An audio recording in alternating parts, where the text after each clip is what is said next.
Di daw siya magre-resign kasi hindi niya tinatakbuhan ng problema. Oh, yun na. Tama. Sama yung problema. I think, hindi, wala man talaga mag-resign dyan. He's not man enough to do it anyway.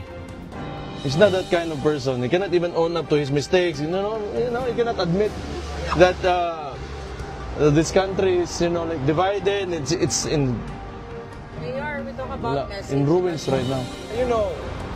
Things are easier said than done. So kung gawin na rin, mabuti, di okay, sige. Wala. Ano ngayon? Will that change what you have done to this country in the past 3 years? 20 pesos mo na bigas because if you're really sincere kung ano yung gusto mo, ginawa mo na yan day 1 pa. Ganun lang yun. Bakit? May utang pa tayo ng loob sa kanya pag nagawa niya yan? Sama ni kalibutan na.